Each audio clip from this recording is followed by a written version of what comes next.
mean, I can't tell you how many times people have said to me, when they're trying to get their head around a new financial system, or that we're all equal, or things like that, that, well, it's not fair if someone can survive by sitting around on the couch watching telly all day, and others are contributing to society.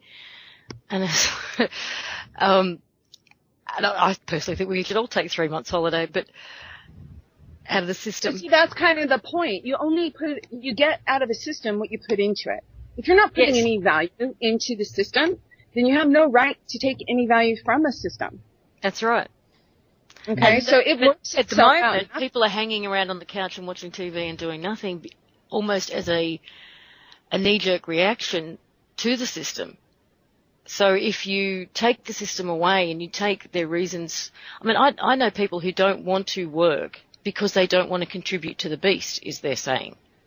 So they feel like getting a job or doing anything that contributes to the system, they can't bring themselves to do it. And to people around them, they look like, just lazy bums right now. But they're actually highly conscious and highly motivated to do something. They just can't find a way of doing something that doesn't contribute to the beast yet.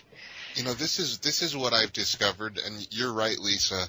This is probably one of the hardest things for people to get their minds around, because they've been indoctrinated in this whole slavery mentality. And when you actually are confronted with the idea that you're free, like we mentioned before, after the slaves were free, how many of them were still working for a year or so before they even realized it? When the World War II was over, how many people, were still operating under the idea that the war was still going on before they actually stepped out of the concentration camps and took their first steps out into real freedom. And here we are, we've been in this system for all of our lives, and now suddenly, in the stroke of a pen, all of that is gone. How do you function? How do you move forward? And this is where, it takes a little bit of contemplation and thinking, because a lot of these people who you think are sitting around and they're not working, they're thinking. They've got ideas, they've had the time, because I've been on disability for a couple years now. And one of the things that I found is you get a lot of time now, once you're not in survival mode, you get a lot of time to think and to think about what it is that you really want to do. And there's people out there that have ideas for, revolutionary ideas about how to solve our energy problems, about how to solve, a lot of our health problems, about how to solve a lot of the things that we face in day-to-day lives. But they've never been given an opportunity to put those things forward because of the system that was in the way. Lack of money, lack of funding, lack of, support, lack of exposure.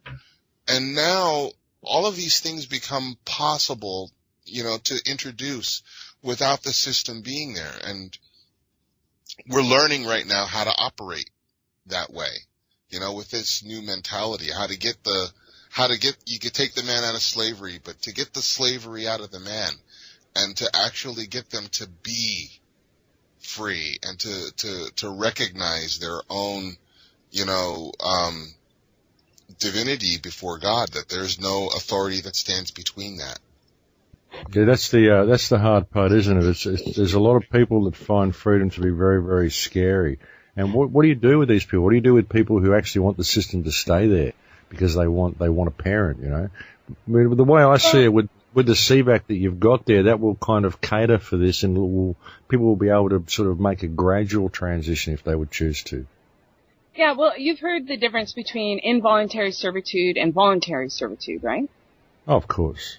Okay, so essentially, we knew, the OPPT, the trustees, we all knew that some would choose slavery, meaning they would choose to delegate the responsibility, because that's all it is. You're just delegating your responsibility of being and doing to someone else. And yet, if you do that transparently and you agree to the terms and conditions of how that's going to be and how that's going to be done, then all of a sudden you have something that's lawful and legal. If you have all this deception and all this non-transparency, that's where you get the involuntary servitude and the unlawfulness and the illegalness. Does that make sense? Absolutely. What are the websites that people can go to find out the information about all this? Okay, well, we've got the People's Trust 1776.org. That literally, as written as it's spoken, People's Trust 1776.org. That website was meant for legal disclosure, and it's not a general information website, but the documents, the core documents are all there, and if you're inclined to read them, I'd highly recommend it. But what I wanted to say about it was that some people express that this will unleash anarchy, and I say absolutely not. I think get them to sit down and think about it for even 10 minutes, and it's going to unleash creativity from one end of the planet to the other. You won't be able to hold people down. They will just say, this is what we've been waiting for. This is how we can actually take and create a community that's absolutely our own. And yes, we've got to take responsibility for it. Yes, we've got a lot to learn.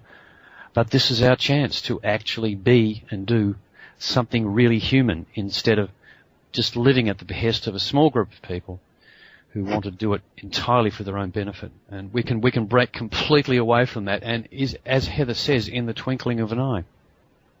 Well, yeah, and the other website I believe is optin.com.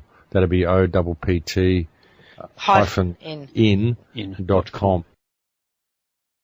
It really is new terrain. We're entering into a completely new terrain now, aren't we? And it's still part of the learning process, isn't it? It is. The answer to all those questions, Lisa, is being and doing. Exactly. I really enjoy the moment that you will understand the absolute context of your being and your doing and the power of it. You know, I think you. No, it's so wonderful to see this, because this is what I've been telling people for years. You know, it's all about knowing who you are and understanding the whole system's fiction. It only exists on paper. We made it all up. They just wrote it down and we decided to go along with it. You know, we need to step above it and realize that these politicians are just trustees, and they've enacted a system which they're using to milk the wealth of the planet at our expense. It's essentially people farming, human trafficking. That's what we're being subject to.